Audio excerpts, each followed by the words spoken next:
Ho Chi Minh Ville, École française Colette, 3 sites saturés depuis de nombreuses années. Une nouvelle école s'imposait. Aujourd'hui, elle est construite. Un campus se dresse, spacieux et adapté, avec des équipements sportifs, une cantine.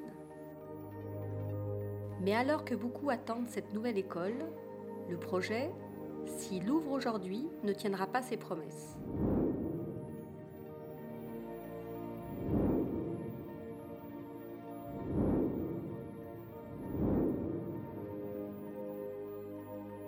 Et toujours la même question qui reste sans réponse.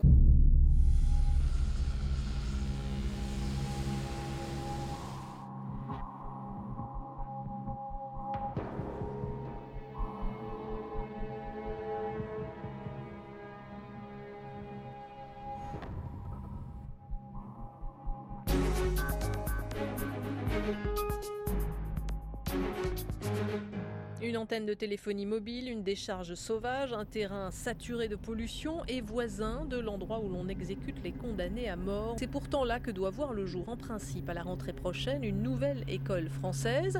Anne-Marie Descotes. C'est-à-dire que même si l'établissement est magnifique et terminé comme nous le souhaitons au printemps prochain, nous n'y mettrons pas les élèves si ces problèmes ne sont pas réglés. Mardi 23 mars 2010. Nous sommes à quelques mètres de l'entrée de l'école. Un terrain vague, accessible à tous. D'un côté, des tombes.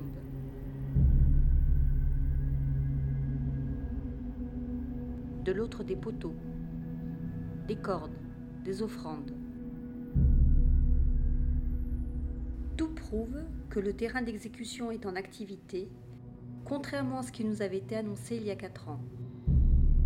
Le terrain d'exécution devrait déménager bientôt. Et même certaines personnes en France métropolitaine s'indignent de cette situation.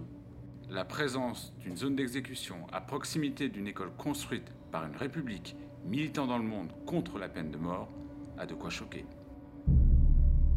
Quelques mètres plus loin, c'est une décharge sauvage qui s'étend sur 20 hectares. Ici, à la portée de toutes les mains, des déchets industriels de toutes sortes se consument et dégagent des fumées toxiques et âcres. Les yeux piquent, nos gorges sont irritées, l'odeur est suffocante. Monsieur Saint-James, proviseur, déclare lors du conseil d'école du 22 avril 2009 que le problème des odeurs et des nuages de fumée est plus qu'incommodant. Il n'imagine pas que les élèves ou le personnel de l'école puissent passer une journée dans cette ambiance-là. Colonne de fumée noire. Il s'agit de l'une des 130 briqueteries du secteur. Lettre du consulat général du 4 juin 2007. Les autorités locales nous ont indiqué que la carrière et les briqueteries artisanales proches du terrain allaient être fermées prochainement, ce qui contribuera à améliorer l'environnement du site. Nous sommes le 23 mars 2010.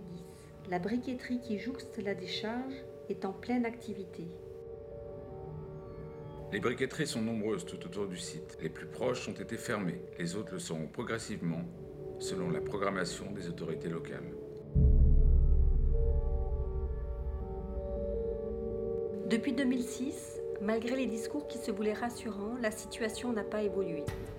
À ce jour, nous ne pouvons que constater que l'environnement du nouveau lycée est toujours aussi malsain. Dans ces conditions, comment se fait-il que l'administration envisage une rentrée 2010 dans les nouveaux locaux ?